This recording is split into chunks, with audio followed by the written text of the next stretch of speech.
ጨዋታውን የሚቀይረው ያ የአስተሳሰብ ለውጥ አብዛኛው ሰው ፈጽሞ የማይረዳው ነገር ግን ህይወትን ሙሉ በሙሉ መለወጥ የሚችል ትልቅ መሳሪያ። አንድ ሐሳብ በጣም ቀላል ነገር ግን ለህይወት እጅግ ጠቃሚ። ይህ ሐሳብ ነው እንግዲህ በህይወት ፈተና ውስጥ ተዘፍቀው በሚቀሩትና ምንም አይነት መከራ ቢገጥማቸው አሸንፎ በሚነሱት መካከል ያለውን ትልቅ ልዩነት የሚፈጥረው። ያ የለውጥ መነሻ ነጥብ ደግሞ ይህ ነው። ህይወት በአንተ ላይ የሚደርስ መጥፎ ክስተት ሳይሆን ህይወትህን ለመቀየር ለአንተ የሚሆን ጠቃሚ ነገር ነው። እስኪ እስካሁን ህይወትህን እንዴት እየኖርክ እንደነበር ለአፍታ አስብ። ራስህን እንዳትዋሽ። አንድ መጥፎ ነገር ሲገጥምህ፣ ስትወድቅ ወይም ደግሞ የሆነ የምታፈቅረው ሰው ጥሎ ሲሄድ የተሸነፍክ በመሰለ ጊዜ በአእምሮህ ቀድሞ ምን ይመጣል? ለአብዛኛው ሰው መጀመሪያ ወደ አእምሮ የሚመጣው ሐሳብ ለምን በእኔ የሚል ነው። ይህ ለምን በእኔ ላይ ይደርሳል? ለምንድን ነው ህይወት በእኔ ላይ የምትጨክነው? ለምንድን ነው ነገሮች በፈለኩት መልኩ ሊሄዱ ያልቻሉት? ለምንድን ነው ህይወት እንደዚህ የምትጨክንብኝ? ለምንድን ነው ሁልጊዜ የምሰበረው? እውነቱ ግን ይሄ ነው። ይህ አይነቱ አስተሳሰብ ነው አብዛኛውን ሰው በህይወት ዘመኑ ሁሉ ታስሮ እንዲቀር የሚያደርገው። ምክንያቱም ህይወት በእኔ ላይ በደል እያደረሰች ነው ብለህ ስታምን ራስን እንደ ተበዳይ ማየት ትጀምራለህ። ጣትን ወደ ሌሎች ትቀስራለህ፣ በቂም ትሞላለህ። ሌላ ሰው መጥቶ እንዲያድንህ ትጠብቃለህ። ነገር ግን ማንም መጥቶ ያድንህም። አለቃህ አይመጣም፣ ጓደኞችህ አይመጡም፣ ቤተሰቦችህ እንኳን ሊያድኑህ አይችሉም። ከፈጣሪና ካንተ ውጭ ማንም አይመጣም። በዚያው ባለበት ትቆማለህ።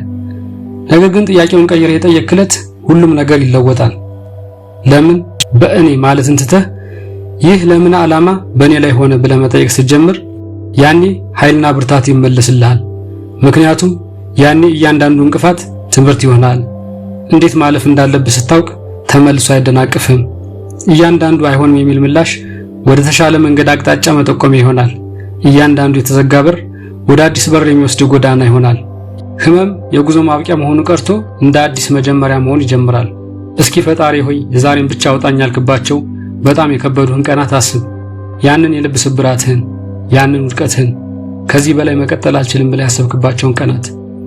አሁን ደግሞ ዛሬ ላይ ሆነህ እንደገና እስኪ ራስህን ተመልከት። ከዛ መከራ እንዴት ተረፍክ? ያን ሁሉ ከባድ ነገር እንዴት አሸነፍከው? ብታስተውለውም ባታስተውለውም እነዛ አስቸጋሪ ጊዜያት ናቸው አንተነትን የቀረጹት። እነዚያ ቀናት ናቸው በአጥንት ውስጥ ጥንካሬን የቀረጹት።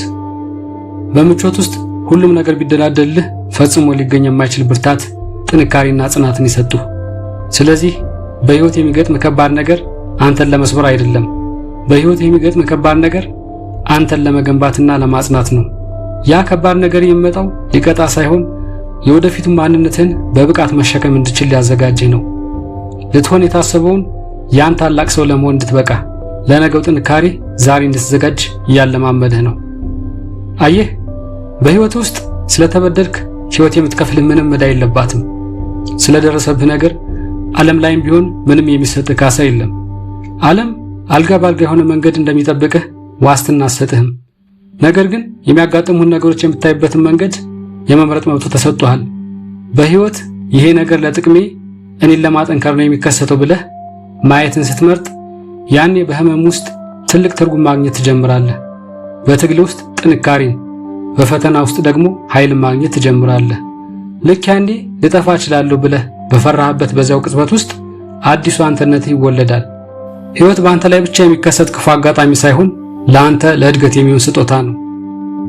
እመነኝ፣ አንዴ ይህንን ከተረዳህ በኋላ ምንም ነገር ሊያቆምህ አይችልም።